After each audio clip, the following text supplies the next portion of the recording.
Welcome back. All right, so 9 games tonight in the National Hockey League, and what crazy results we've had tonight. Just this, as Don Taylor always says, this is why they play the games. So when I hear about weak schedules, strong schedules, and all this, it's great on paper, but then in reality, those weak teams sometimes come through. That being said, we're going to go ahead and start things off with 2 very strong teams against each other. What was a great game between Boston and Tampa. This felt like a playoff game. It did. So it was Ullmark versus Vasilevsky. Good early flow in this one. Marchand has a chance that's held. Pastrnak then has a slot chance. That was stolen away from him. The shots are 3-1 Boston, 5 minutes into this. Carlo has a blast that's held. Frederick with a wraparound that saved. There's some pushing. Tampa Bay then gets a power play, and they score on it. Hagel scores that one in close. Kucherov with the assist at 10:42. The Bruins try to answer. We would then have a fight between Clifton and Perry. Pastrnak nearly scores. Loose puck. They just couldn't bury it. Bruins press. No stick for Vasilevsky, but no goal for the Bruins on that. 40.8 seconds left. The Bruins draw a power play. That rolls over to the second period where it becomes a 4-on-4, then a Bolts power play. Everything's killed off there. Shots are 4-3 Tampa at 4 minutes. The Bolts press at 5 minutes. The Bruins then get some pressure of their own, but they're kept to the outside. Grzelcyk has a chance that's held. There's some pushing in this one. Bolts then go back to the power play. Things get punchy with 4:12 left. That leads to a 4-on-4. Boston's pretty good 4-on-4. They get the goal. It's Marchand from Clifton at 16:58. Great press, and he wires it. So after 2 periods, it's 1-1. Third period, McAvoy with kind of a scary tumble into the boards. He was okay, though. But it looked like it was his shoulder. He smashed into the boards. But at any rate, at 57 seconds, Kucherov scores from Stamkos, makes it 2-1. And then on a great play by Pastrnak to set all this up, Krejci finds Zacha. The check line gets it done at 2:24. That ties the game at 2. Bruins get a power play. The Bolts clear it out early. McAvoy then goes offside on the next entry. There's a shorthanded chance for Hedman. That's fired wide on a 2-on-1. Power play's killed off. So Tampa Bay presses with 8.5 minutes left. Chernak has a shot that's held. The shots are 9-7 for Tampa Bay with 7.5 minutes left, and Hedman would score. He scores from point and Kucherov at 13:19. It was a result of a 2-on-1. Ullmark was knocked down by his own defenseman, so there you go. Goalie pull would take place with 2 minutes left with 1:43 left. The Bruins call a timeout. Whatever they discussed, didn't get it done. Your final score is 3-2 for Tampa Bay. They go to 31-15-1 with the win. Boston 38-6-4 with the loss. But this was a great game. The shots in this one, 13-7 Boston in the first, 14-13 Boston in the second, 15-12 Tampa Bay in the third. The final shots 39-35 for Boston. Power plays, Boston 0 for 2, Tampa Bay 1 for 3. The hits 30-26 for Tampa. Ullmark saves 32 out of 35. Vasilevsky saves 37 out of 39. Really, it felt like a playoff game, and we could see them against each other in the playoffs, so fingers crossed for that to happen. Next up, Detroit in against the Montreal Canadiens. It was Husso versus Allen. Teams are exchanging turnovers early, but on their first shot, Rasmussen gets a goal for Detroit at 3:53, buries it on a rush, low, far side. Allen, of course, making his return from injury. Tough one there for him. Wings. They press for another, but on their second shot, Montreal gets a goal to tie it. It's Pizzetta from Harvey Pinard and Belzile at 5:54. As Pizzetta said today, players don't tank. Weidman has a shot that's blocked. The Wings clear it out. Jacky then had a near miss on a net drive. Wings press at the half, but the Habs block them out. Suzuki can't tap one in as the Habs press. The shots are 6-3 for Detroit with 6 minutes left. Doc hitting, blocking after the first period. It's 1-1. Doc has been playing really well lately. So while, yeah, they're missing Caulfield the rest of the season, Doc seems to have hit that next level. Second period, Barron has a shot that's blocked. The Wings clear it out. Dvorak was out. He took a shot to the knee. He would come back into it. When I heard that, I thought, arrow to the knee? I went right into Skyrim. Near miss for Anderson on a rush. And then Berggren scores from Larkin at 3:56. Veleno then had a chance on a turnover. That was saved. The Wings get a power play. During that, A, Dvorak returns, and B, a shorthanded goal for the Montreal Canadiens. Harvey Pinard from Doc and Savard at 6:57, and then the Habs finish the kill. That's the important part. Sundqvist then scores at 13:30 from Kubalik and Sider. There was no goalie interference challenge there. It would have been close. I understand why St. Louis didn't challenge it. He's had challenges go against him. The crowd was booing. I think they wanted him to challenge for goalie interference. But at any rate, the Habs would get a power play soon after. Matheson has a shot that's blocked. The wings cleared out. Power play's killed off. The Habs then press after. And late in the period, it's Harvey Pinard gets another one from Pizzetta and Belzile at 18:39. You know, for a fourth line, they were playing like at least a first or a second line. And after 2 periods, the score in this one is 3-3. Third period, Raymond's denied. The shots are 2-0 for the Wings at 6.5 minutes. The Habs press at the half. There's a near miss for Suzuki. Neither team getting very many shots at this point in the game. Osterley has a blasted save. They press with 1:04 left. The Habs get a power play. Hoffman has a one-timer that was held onto, so the power play rolls over into overtime. The Habs control early with the power play. Hoffman blasts one wide. That's killed off. There was a post for Sherratt. The Wings press. Allen holds, but then at 2:36, the Wings break through. They get the game-winning goal. It's Fabry. Buries it on a 2-on-1. Rasmussen and Sider with the assists. And so Detroit wins 4-3 in overtime. They go to 21-18-8. For Montreal, 20-25-4 on the season. Shots in this one, 10-5 Detroit in the first, 17-10 Detroit in the second, 11-6 Detroit in the third, 4-2 Detroit in the overtime. Final shots, 42-23 for the Wings. Power plays, Detroit 1-for-2, Montreal 0-for-2. The hits, 28-25 for Montreal. Husso saves 20 out of 23, and Allen saves 38 out of 42. Allen, I thought, had a good return, but again, the team in front of him, probably allowing a few too many shots, right? All right, last one on this board is Pittsburgh and Washington. These games are always classics. Also a trend I'm noticing, the early games are the ones going overtime now. The early games are all going overtime, which can be stressful when they're on at the same time, which was the case in this here. So DeSmith versus Kemper in this one. DeSmith looking for a bounce-back game. I'm going to go ahead and say mission accomplished there. After allowing so many goals against Florida, tonight it was much better for him against Washington. So Gensel's denied early. It's a 3-on-2. The shots are 2-1 for the Penguins at 3 minutes. Power play for the Caps. Johansson has a blasted save. DeSmith, good to this point, but then Ovechkin gets goal number 812. It's from the spot at 6 minutes. Kuznetsov and Orlov with the assists. That was the 8th shot on that power play, so DeSmith can only save so many. Irwin then breaks up a Malkin chance. Carter's denied. The Pens press. The Penguins get a power play. There's some punching while they celebrate getting the power play. Short-handed Eller. Rush kills some time, and then he ends up hitting the post. That power play's killed off. Strome's then denied as the Caps press. 2:04 left. The Caps get their second power play. Ovi has a chance that deflects out. That's killed off. It's 1-0 Washington after 1. Second period, Penguins had the early jump. The shots are 3-0 in their favor at 2.5 minutes. And at 2:37, on their fourth shot, Heinen scores from O'Connor and Dumoulin. He buries a rebound there. So nice goal for Heinen. Hathaway's then denied on a 2-on-1 for Washington. Shots are 10-5 Pittsburgh at the half. They were playing very well in that second period. Penguins press with 6.5 minutes left. There was a rush chance by Brian Rust. That was defended out. Raquel's denied in the final minute. So after 2 periods, it's 1-1. And it's interesting because the first period was dominated by the Caps. The second period's dominated by the Pens. What's going to happen in the third? Early jump for the Penguins is what happened in the third. The shots are 2-0 for the Caps, though, at 3.5 minutes. So the Penguins not hitting the net. The Penguins keep the Caps blocked out until at 5:17, a wrister just fools DeSmith. It's Johansson from Backstrom and Milano. The Caps look for another. We end up with a fight between Letang and Mantha. When Letang comes back onto the ice after that's done, he has a backhand chance. That's saved. Kemper denies Crosby, holds on, and then Rust, posting in at 12:52, Gensel and Crosby with the assists. The Caps would press, try and answer with 5.5 minutes left, but then the game really settled down and you knew it was going overtime, and it did. In overtime, the Penguins control early. The Caps draw a power play. Oshie's denied. They cycle. Backstrom has a shot that's blocked. That's killed off. And then Gensel had a really good chance. That was saved. We're going to a shootout. In the shootout, Backstrom ends up getting the winner. So good storyline there with Backstrom, coming back from injury. Nice to see him get a goal there. Washington wins this one 3-2 in the shootout. They go to 26-19-6 with the win. Pittsburgh kind of got to be kicking themselves for only getting the 1 point tonight.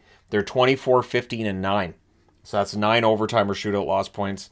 Just points being squandered. So the shots in this one, 22-7 Washington in the first, 18-14 Pittsburgh in the second, 8-7 Pittsburgh in the third. Both teams had 4 shots in the overtime. Final shots 45-37 for Washington. Power plays, Pittsburgh 0 for 1, Washington 1 for 3. Hits were 23-19 Pittsburgh.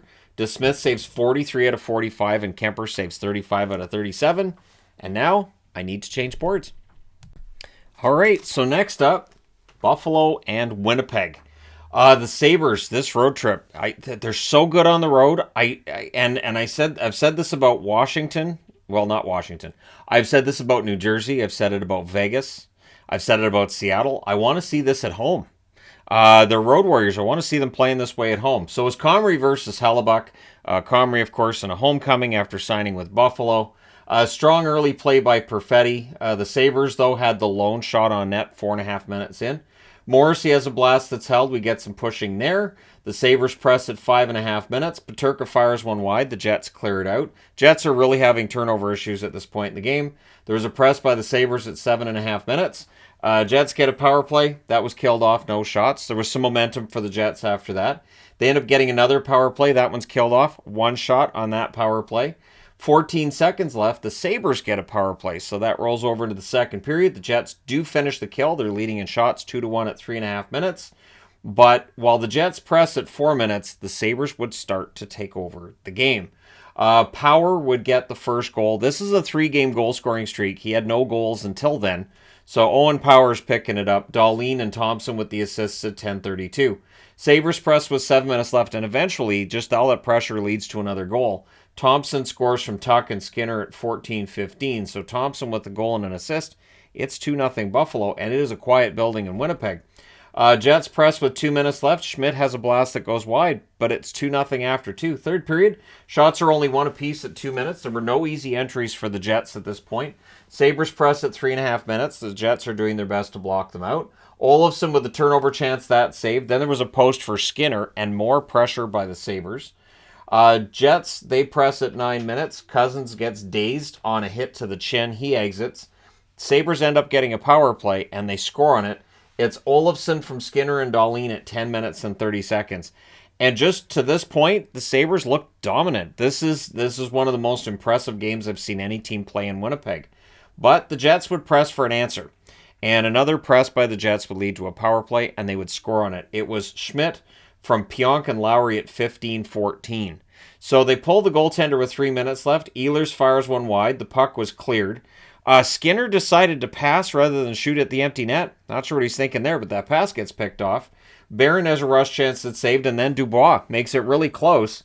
Gets it to 3-2 from Scheifele and Ehlers at 19:18. They would pull the goaltender again. However, the Sabres hold on. They win this one 3-2. They go to 26-19-3. They're in the playoff race right now. For the Jets, 31-18-1. And I make no secret of the fact I really want to see the Sabres make the playoffs. I really do.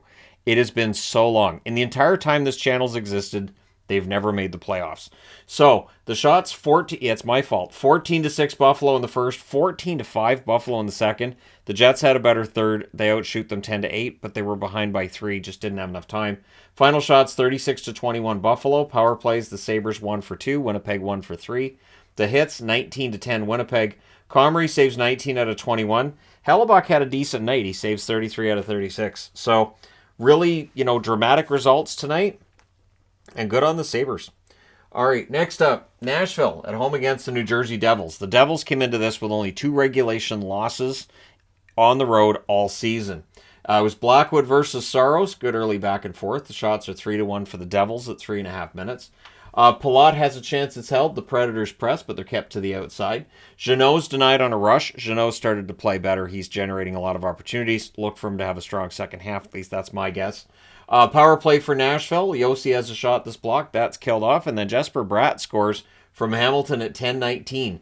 But Nashville would get another power play, and they score on this one. It's Glass, who's been playing well too, from Novak and Parson at 12:24. The shots are 16-5 Nashville with 5.5 minutes left. But at 15:57, Sharon Govich scores from Hughes. So even though they've been outplayed, they're ahead 2-1. But Cole Smith would answer 23 seconds later from Parson and Incision. So Parson on the board a couple of times. Devils look to answer. Johansson was then denied on a fast break. Crazy first period. It's 2-2 after 1. Second period, pressed by Nashville at 2.5 minutes, but it is Hughes who puts New Jersey ahead again.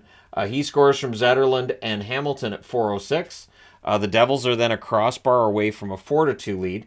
Power play for the Devils, that's killed off, and then Nashville answers. Granlund from Johansson at 11:33. There was then a near miss by Sissons. Hughes would be denied and close before the period's out, but it's 3-3 after 2. Third period, the shots are 5-0 New Jersey at 4.5 minutes, so Saros really earned his pay today. Power play for the Devils, there's a shorthanded rush by Jeannot. He fires wide there. That was killed off, and then at 8:49, the first lead of the game for Nashville happens. It is Duchesne from Yossi, and then the Preds look for another. They've got some momentum. The Devils, though, would press with 4 minutes left. However, it was turned over, and at 16:05, really, like right as I'm writing that, puck's turned over. Forsberg scores from Duchesne. I could have erased that line, but I thought, nope, they were pressing, and then it's turned over. That's how it works. So that makes it 5-3, so that forces them to pull the goalie kind of early. 3 minutes left. Mercer does get a goal during the 6-on-5 from Palat and Hamilton at 17:46. He buries that one in close. No chance for Saros there. Then there's a post for Forsberg. Well, the goalie's in. The goalie would get pulled as New Jersey came up the ice, and that allows Jeannot to hit the empty net from Sissons at 19:52 to make sure they get the win. The final score is 6-4. It's the one game tonight that had kind of the crazy score. Other than that, the scores are down. So Nashville goes to 24-16-8 with a much-needed victory. New Jersey 31-13-4 with, again, a rare loss in regulation on the road. The shots in this one, 22-8 Nashville in the first, 10 apiece in the second, 21-9 New Jersey in the third. Final shots, 41-39 Nashville. Power plays, New Jersey 0-2, Nashville 1-2. The hits, 29-19 for Nashville. Blackwood, 35 saves on 40 shots. Saros, 35 saves on 39 shots. So both goaltenders faced a lot of pretty high-quality chances. And I thought both goaltenders played well, even though the score would tell you they could have used some help. I'm going to say, nah, it's not on the goalies. All right, next up, Philadelphia and Minnesota. This game was very entertaining. For anybody who isn't a fan of fighting, this was not for you. But most people do tend to like the fighting. So it was Hart versus Fleury. That's not a fight, but there's a lot of verses on this board. Steele has an early chance that's saved. Farabee has a shot that's blocked. The Flyers press, and then they get a goal. It's Cates from Ristolainen at 5:14. Rasmus is getting points all of a sudden. That was through a screen. The shots are 5-1 for the Flyers at 6.5 minutes. The Wild press at 9 minutes, and then it starts. First, it's Delorier versus Reeves. Then it's Allison versus Shaw. Then it's McEwen versus Foligno. In 15 seconds of time, every time the puck's being dropped, there's another fight. And so I wrote up there, it's 70s night? Like and I mean, it's the Flyers. So it looked like Broad Street bullies. The boxes are filled. These guys are all, chatting. McEwen would end up getting hurt, though, in the fight with Foligno. I don't think he returned. I know he wasn't there in the second. I don't think he was there in the third either. And that's the thing. You get into a fight, you can get hurt in fights. So the Wild press with 8 minutes left. Dewar is denied and close. Spurgeon has a buzzer beater that's blocked. So we go to the second period. And in the second period, Brown drops the gloves with Duhaime. What impressed me with this was it's 8 different guys dropping the gloves, 4 on each team. Boldy would then score at 3:39 from Foligno and Spurgeon. So Foligno with a fight and with an assist does not get a goal tonight. Almost a Gordie Howe, but not quite. So the shots are 5-4 for the Wild at 5.5 minutes. The Flyers press. Konechny's denied there. Power play then for the Flyers. The Flyers set up late. They get some cycling. Cates has a shot that's saved, but that power play is killed off. Flyers press after it ends. There was another Flyers power play. That's killed off. 2:53 left. The Wild have a power play. Philly kills that. So after the second period, it's 1-1. Sealer has a chance that deflects out. Things get pushy. The Flyers get a power play. Lawton to Konechny, a near miss there. Hayes is denied. There's a dog pile. There's some pushing. That leads to a power play for Minnesota. And that's the one that... that's not the one that started the arguing, but we're going to get to that. So Boldy scores on the power play from Kaprizov and Zuccarello at 4:48. Flyers press at 7.5 minutes. There was more pressure by the Flyers. They're kept to the outside. Zuccarello's denied. Hart honestly had a good night here. The Wild get a power play. Tortorella calls the referee over. We're down. We're down. How are we down? How? And Dave Jackson, who's the consultant, the former official, basically says the Flyers player started it. That's his thought process on why the Flyers were shorthanded. Tortorella wasn't very happy, and honestly, I understood why he wasn't very happy there. But I will say this, that was killed off. So all that arguing, in the end, the Flyers used that and they killed it off. Pressed by the Wild with 3.5 minutes left. A goalie gets pulled with 1:35 left. And I don't even know if the sixth attacker really got involved. I don't think he did. DeAngelo gets the tying goal from Hayes and Provorov at 18:32. And then the Flyers press for the lead. So things look good. We're going to overtime. Because a lot of games go to overtime these days. Wild control early. Boldy has a chance to save. The Flyers clear it out. Konechny's denied on a 3-on-1. And then beast mode. Zuccarello. We know he can do this. He scores an absolutely beautiful goal. From Addison and Boldy at 2:08. Just beast mode and buries it. No chance for Hart on that one. Your final score is 3-2 in overtime. Very important 2 points for Minnesota. They needed this. They go to 26, 17, and 4. For Philadelphia, 20, 21, and 9. So there's another one going into double digits soon when it comes to the overtime and shootout loss points. The shots in this one, 10-7 Philadelphia in the first, 11-9 Philadelphia in the second, 8-5 Philadelphia in the third. In the overtime, Minnesota gets the 2 shots, the one that matters. Philadelphia had 1. Final shots were 30-23 for Philadelphia. The Flyers are playing well. Power plays, Philadelphia 0 for 3, Minnesota 1 for 3. Both teams had 19 hits. Hart saves 20 out of 23. Fleury saved 28 out of 30. This was a great bounce-back game for Fleury. There were some real excellent highlight reel saves by him, and so maybe this bodes well for him going forward. At any rate, I need to change boards. And now for the board with the surprises. This is all a surprise. All of this is a surprise. If you took underdogs today, I don't know. I don't do the standard gambling. Anyways. But there's a number of prop bets now that we put into the previews, and I feel good about the chances eventually one of those one day is going to come through. So Gibson versus Francouz in this game here. Rantanen scores from Makar and Taves at 3:56. Rantanen had a good game. The shots are 6-1 for the Avs at 5 minutes. Keep in mind there are 9 games on at the same time.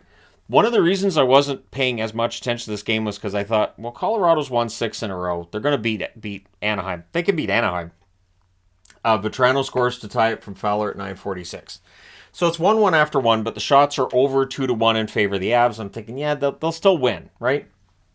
Second period, at 1:13, Girard makes it 2-1 for the Avs from McKinnon and Rodriguez. And then the Avs look for another. Makar has a shot that's held as the Avs press. The shots are 4-2 Colorado at 6.5 minutes. Power play for Colorado, that's killed off. But then they go back to the power play, and they score on it. It's Rantanen from Girard and Malgin at 16:09. So it's 3-1 Colorado. Great cycle. He wires it. We're done. This is a long road trip for Anaheim. They've been all over the continent. And so it's understandable that they'd get tired and have a hard time finishing it out. However, Vetrano scores the second of the game from McTavish at 18:37. There's a last-minute press by the Avalanche, but after 2 periods, it's 3-2 in favor of Colorado. Third period, Henrique is robbed of a tying goal. Terry has a rebound that's saved and held. The Ducks get a power play. McTavish has a one-timer that goes wide. Fowler has a shot that's blocked. They cycle. It's cleared out. Vetrano has a pass that's picked off. It's cleared out. And honestly, that's killed off, and there's not much going on for Anaheim on that power play at all. And it just looked like, all right, well, this is probably done. However, the Ducks press at 6 minutes, and 6.5 minutes in, the shots are actually 8-1 for the Ducks. So this is one of those things where I kept thinking, well, the Avs will wake up. So Lekkonen's denied in close, and then at 9:42, Henrique is not. He ties it from Terry and Benoit. It's top shelf, in close, done. Then at 10:06, so 24 seconds later, McTavish scores from Silverberg and Kulikov. That was a screenshot from a distance. You need a save there. That's one that, yes, absolutely, you needed a save from Francouz there. And then with 7:18 left, after the Avs have been pressing for an answer, the Ducks end up getting a power play. So that's killed off. Important, right? Confer couldn't bury one. We get some pushing. Goalie pull with 2:15 left. There was a post for McKinnon. There was also a post for, was it Confer? There were numerous posts those last couple of minutes. The Ducks clear it out with 1:01 left. The Avs call a timeout. They pulled the goaltender again because the goaltender had to go in because it was a neutral zone faceoff. And Vetrano hits the empty net at 19:10 from Fowler. That's his hat trick goal. It's a 5-3 win for Anaheim to go to 15-29-5 with the win. The Colorado Avalanche 26-18-3 with the loss. The shots in this one, 18-7 Colorado in the first, 13-11 Colorado in the second, 14-13 Anaheim in the third. Final shots, 44-32 for Colorado. Power plays, Anaheim 0 for 2, Colorado 1 for 2. The hits, 15-14 Anaheim. Gibson saves 41 out of 44. Really good game for Gibson. Best game I think he's played in a long time. Francouz, 27 saves on 31 shots. But yeah, the Ducks show some fight back, and they've won 5 of their last 11. They're 5-5-1 in their last 11 games. So this is that whole tanking thing. It's not really happening as much as people think. They just have really bad records. So when they start winning games, you don't really pay much attention. All right, next up, Chicago and Calgary. So I don't understand why Calgary can't beat Chicago. I don't know what it is, but Stauber. How about Stauber? How many goaltenders does Chicago have? Like, I remember early in the season being impressed with Soderblom. Now they got Stauber up. I'm impressed with the kid. Pretty good goaltender. No idea. But again, it's a small sample size. NHL teams can figure out a goaltender's weakness after they played a certain number of games. But again, it's something. So Stauber versus Markstrom. There's an early chance by Radish that's saved. Blackwell's denied. The Hawks had some jump in this one. The shots are 5-2 for Chicago 6 minutes in. Pressed by the Hawks at 8 minutes. The Flames get a power play. That's killed off. 0 shots for the Flames power play. And then it's Radish opening the scoring. From Kurashev and Domi at 17:47, to the Flames' credit, they do answer, and as Huberdeau gets to double digits in goals with that one. From Kadri and Weegar at 19:32. So again, my expectation is, all right, well, the Flames got a scare early, but they'll tighten it up and they'll win it. Second period, Weegar has a chance to save. The rebound goes wide. The Flames had the early pressure. They're leading in shots 5-1 at 3.5 minutes. But Mitchell has a shot deflect wide, and then Kachuk scores to make it 2-1 from Philp and Mitchell at 9:39. The Hawks get a power play.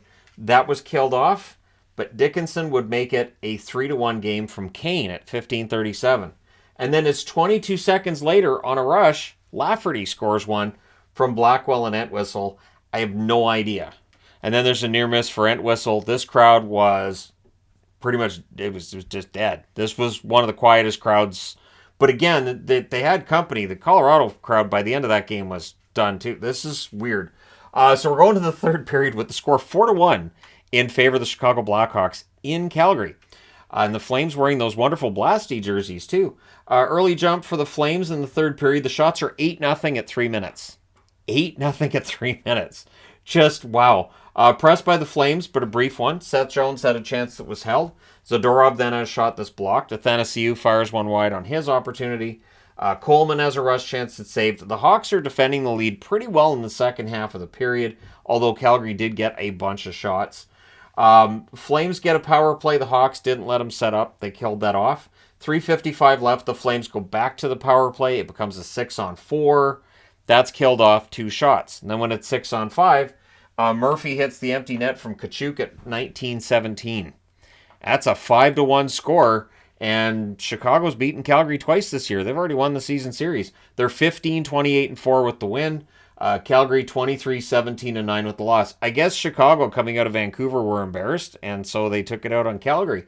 Shots in this one, 9-6 Chicago in the first, 14-11 Chicago in the second, 18-6 Calgary in the third. The final shot's 35-29 for the Flames. Power plays, Chicago 0 for 1, Calgary 0 for 3. The hits were 17-12 for Chicago. Stauber saves 34 out of 35. Markstrom saves 24 out of 28.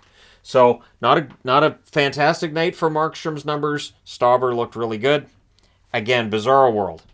And does it get more bizarre than this? Now, I know the Blues have been struggling. They have. They come into this one losing 4 out of 6. But Arizona had lost 12 out of 14. Like, they're kind of stapled into dead last on the power rankings board. Tonight's game had me considering I'll see the next game how Arizona does and decide whether or not they're going to be last this week and going into the break. So Arizona, St. Louis, I had no idea what was going to happen here. It's Grace versus Vejmelka. There's a power play for the Coyotes. That's killed off. Shots are 5-3 for the Coyotes at 6 minutes. The Blues get a power play. That's killed off. There were 22 total shots in that first period. No goals that counted. There was a Falk goal that was overturned due to goalie interference. So it's scoreless after 1. Second period, early chance for Falk is blocked, so he was on the board a couple of times already. Levo has a chance that's held. We get some pushing after that. And that was an offside play. The funny thing is, I said out loud it's offside, and so the Coyotes announcer shortly after. I think this is offside. Yeah, it was way offside. Keller has a shot that's held as they press. Thomas gets shaken up on a hit, and he exits. The shots are 6-5 for the Blues at 9.5 minutes. And at 10:55, it's Nick Schmaltz, one of my favorites, from Krause. Nice pass, and he buries it. And then he gets a turnover, post and in, 3 minutes later. Exactly, 13:55. It's 2-0 Arizona. And I said out loud, what's happening? What's happened? Because Arizona wasn't playing particularly great at that point, but they started to. So Mosier has a chance that's held. 3:21 left. The Blues get a power play. Tarasenko has a shot that's saved. A good cycle there. But that's killed off. So it's 2-0 after 2. Third period. Keller believes he scored about 10 seconds in. The net had been pushed off, but it was Schenn that knocked the net off. That's why I wrote Schenn knocked the net off. Because they reviewed it, and I thought Schenn knocked the net off, and the next opportunity that Arizona gets after that goes in the net. That should be a goal. And it was. It counted, even though the net had been knocked off. So it's Schmaltz and Hayden and Keller with the assists at 13 seconds. What I liked was when the referee announced it, he said the Phoenix player, and I said, got him. So that's a misspeak that is odd for a referee when you can see Arizona Coyotes all around you, but Phoenix. We still think of it as Phoenix. At some point, could they be the Tempe Coyotes? Sure. So, Schmaltz gets that. And what's interesting is it's his first career hat trick. And it took a little bit, but then the hats rained down once the crowd realized, hey, it's a hat trick goal. So the Blues disagreed. They didn't like that call at all. Of course they didn't, because the net was off. The Blues looked to answer, but at 5:02, it's Boyd and getting another one. He scores from Fisher and Ritchie. Levo then had a fight with Mosier. Levo gets an extra 2 minutes there. Not instigator, but an extra 2 minutes. So the Coyotes get a power play, and they score on it. It's Barrett Hayden. He scores from Ritchie and Keller at 7:15. He just buries a loose puck. It's 5-0. This game is 5-0 at this point. Blues press. They're kept to the outside. Ritchie has a rush chance that's held. There was a power play for the Blues. That's killed off. Coyotes press with 3.5 minutes left, and they bring it home. They win this one 5-0. They go to 16-28-5 with the win. The Blues 23-23-3. So for St. Louis, their playoff chances just keep dropping. The shots in this one, 12-10 St. Louis in the first, 15-9 St. Louis in the second, and then Arizona just killed the rest off. Shots were 6-6. Final shots, 33-25 for St. Louis. Power plays, the Blues 0 for 3. Arizona 1 for 2. The hits 27-20 for Arizona. Grice saves 20 out of 25. Vejmelka saves all 33 shots for his 4th career shutout. So kudos to him for that. And it left me thinking, well, I have to wear a jersey of one of the teams on this board. And I went with Chicago because of the 3, that might be the biggest surprise. And not because they won, but how. And that they just kind of made it look easy by the end of it. Even though, Calgary had a lot of shots, but Stauber was solid. So that's why they play the games. Let me know your thoughts in the comment section below as always. Don't forget to hit like and subscribe if you're browsing your way through. You just happened upon this video. Thank you guys so much for watching, for all your support. I will talk to you again soon.